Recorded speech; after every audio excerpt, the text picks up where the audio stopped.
Welcome back to Electrified Reviews. Today we're going to be reviewing the Freedom Fatty 2.2 from Wing.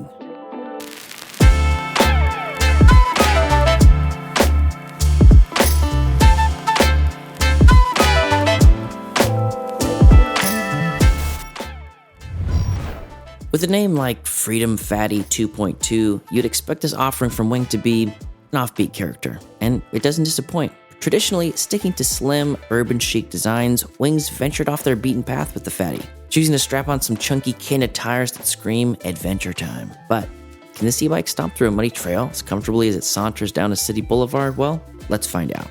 Under the hood, or rather wedged in the rear wheel hub, is a 750-watt buffet motor with an impressive 80 Nm of torque, which is quite a push for a bike that doesn't weigh very much, coming in right around 40 pounds. Pedal assist mode gets you zipping along at a breezy 28 miles per hour, and with the thumb throttle, you can cruise at 20 miles per hour. So whether you want to go 28, 20, anywhere in between, you can do it here. The Fatty comes with a 499 watt-hour battery, meaning you should be getting anywhere between 18 to 25 miles pretty easily here. That sort of range is perfect for a small urban commute or, a wild romp through nature on the weekend. Just make sure you're not trying to cross the Sahara, because it's further than that. They offer a 14 amp hour battery as well, and in our opinion, it might make sense to spend the additional $200 and snag yourself some extra range. The Fatty 2.2 sports integrated front and rear lights, full fenders, and mechanical disc brakes with 180mm rotors on the front and rear. The lights might not rival a lighthouse, but they do their job decently, ensuring that you're visible, you can see. It's just a safety thing. The fenders work great here, offering good protection from flying flotsam of both city and trail. And the brakes, well, hydraulic would have been the dream, but mechanical brakes do their job here. They stop the bike well, the bike's not super heavy. We are going a little bit faster, so hydraulic brakes would be something we'd love to see in the future, but the mechanical brakes worked well here. Plus, the double locking grips add that extra sense of security. It's good to know your hands won't fly off the handlebars mid-ride. Let's not forget Wing's included alarm system and key fob, perfect for when you need to leave your Fatty unattended and you don't fancy finding it gone when you get back. Despite its bulky appearance, the Fatty 2.2 doesn't skimp on comfort. The upright riding position combined with a standard saddle may not be a plush lounge chair, but it is surprisingly comfortable for both the city and off-road rides. The 7-speed Shimano turning derailleur allows for a good range of speed, while the Shimano rapid-fire trigger shifters up front worked well getting through all those gears. For a bike with no suspension, the Fatty really did have a fairly comfortable ride feel, which to me, looking at the bike before I hop on it, was one of the more surprising aspects of the ride. The Freedom Fatty 2.2 is an oddball, and we mean that in the best way possible. It's an e-bike that stands out, blurring the line between urban cruiser and trail blazer. At $1,300, this bike is on the lower end of our affordable category, and so there's some of those things like the hydraulic brakes and a couple of things that we mentioned that would be nice to see upgraded on future versions of the bike. But for $1,300, you really do get a ready-to-roll bike that functioned really well, and in our testing handled itself pretty well. Speaking of handling and ride testing, let's do some handling on the ride test. All right, guys, we're out here for the ride test on the old fat tire from Wing, and right off the bat, it's got fat tires, right? That's one of the differences between this one. The other thing that's different is we have a different top tube. So if you look at the profile of this thing, it is much thinner instead of this circular top tube that we see with the other bikes, and that means we've got a different integrated taillight and a different integrated headlight up there. They're thinner, squashier, and still integrated. It still has a sleek look to it. And actually, of all the bikes, this one probably has the sleeker look to it. Maybe the step through. I don't know. That's up to you guys to decide. But I like this one. I like the way this one looks. So up here in the front, similar to all the other bikes, we've got some cable management here for the rear basket, or for the front basket rather. And so that way when you have your front basket in there, the cables stay out of the way, which is a nice little addition. Now all the bikes come with this, so if you don't get the front basket, then you just kind of have some cable management there, which could be cool. Could just make the whole thing look a little bit slicker than it does. We got some decent heavy duty plastic fenders up here, and then we've got double locking grips, which is awesome. These are the ergonomic grips, and these ones are pretty good, pretty wide right here for the pad of your palm there, the palm pad. But, sorry I get distracted, there was a man on an e-bike. You know how I get distracted when I see another one of us out in the wild. It does come with mechanical brakes like we talked about, so we got mechanical brakes in the rear, up in the front. Now these rotors are 180s, which is cool. They probably could have gone with 160s, but these ones are 180. It's a little bit bigger, stops a little bit better. There's just more surface to grab onto.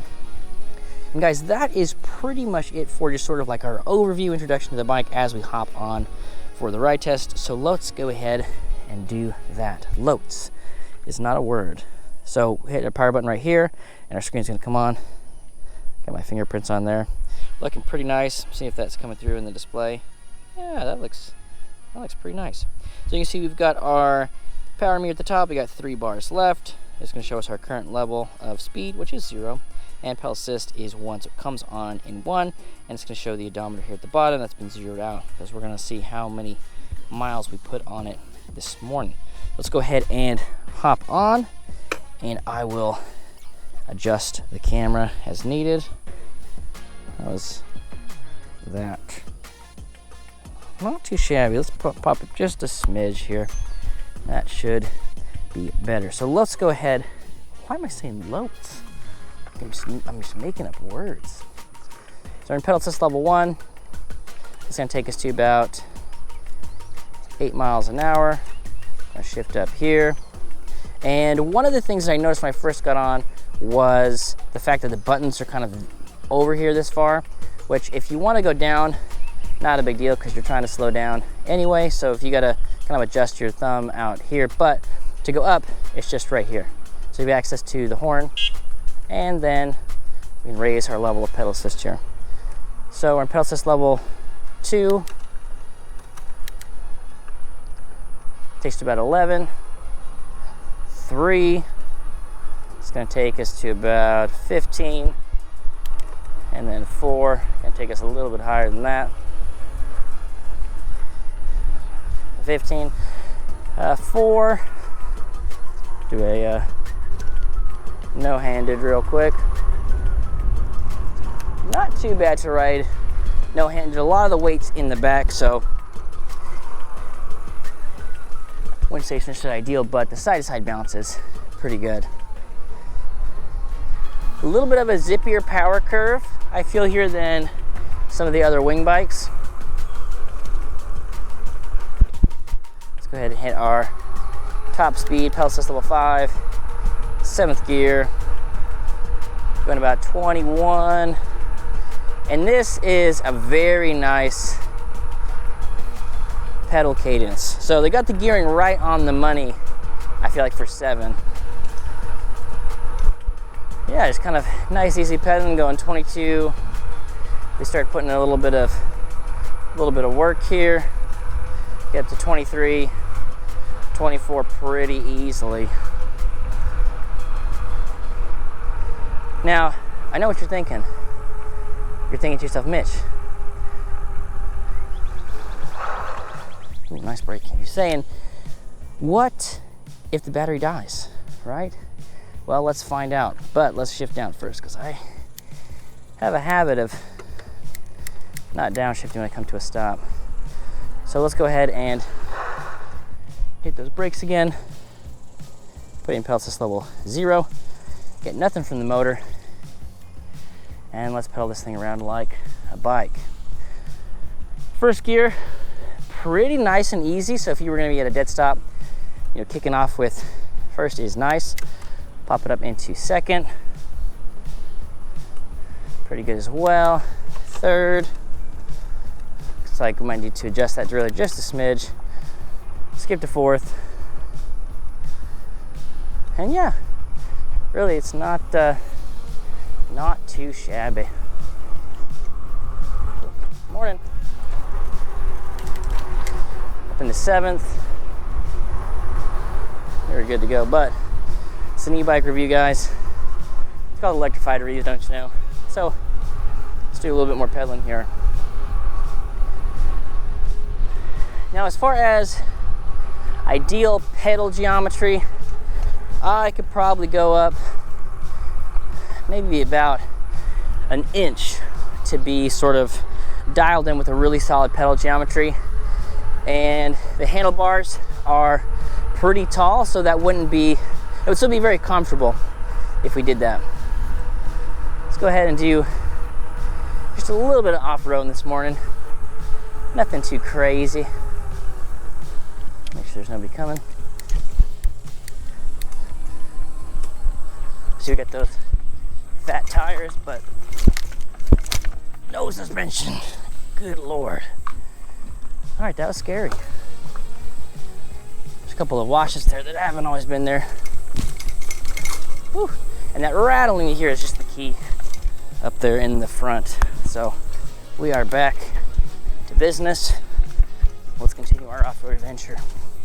So very stiff ride. Now I've got the tires set to the recommended pressure.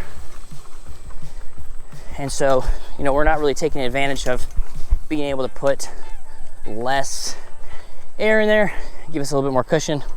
So it is pretty stiff. So if you're gonna be doing some off-roading, highly would recommend lowering the PSI on those tires because it's a little bumpy.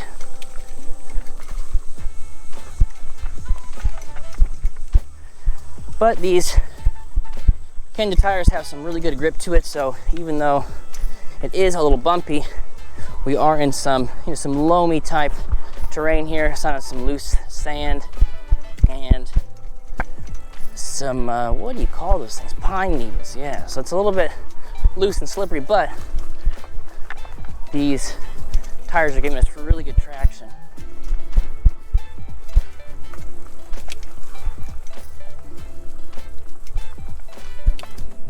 Make sure there's nobody coming. And we are back on the trail where this bike would like to be. Take her back home, baby. Even some of those bumps that we've got there, they seem to be a little bit more jolting than the other wing bikes that we have ridden. Now, granted, we've got a little bit of a different attack angle because these tires are not as big. So these are 20-inch tires on here, and the other ones are larger. So even though we've got the fat tire and we have the potential for more suspension, the attack angle is going to be a little bit more jolting because these tires just are a smaller circumference. Going to do a little no-handed riding here. Easy breezy, lemon squeezy. Yeah, that is not too shabby. Cruise around like this for a little while. And do another braking test when we get right over here. You can go in 21, 22. Super easy to stop. So even though we would like to see hydraulic brakes on bikes across the board as a standard, the mechanical brakes here are doing a great job. So can't really complain about them other than the fact that they just aren't hydraulics.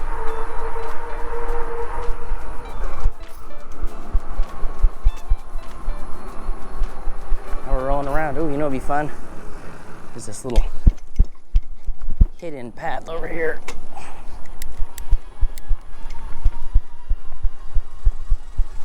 Go down the hidden path, guys. Giving away the Houston secrets.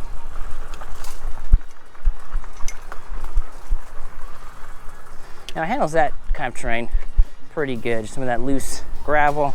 Again, like I mentioned, we do get some really solid grip from the fat tires here. And there we go. Now we are cruising.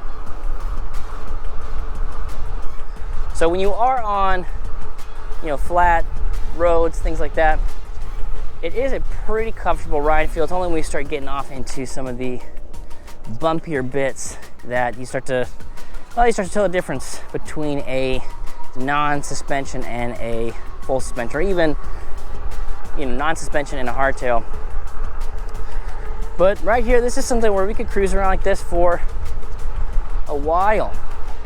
If we're on the roads, we're going through some of those, some of those washouts like we encountered when we initially popped in there. Obviously, the chain popped off a little bit,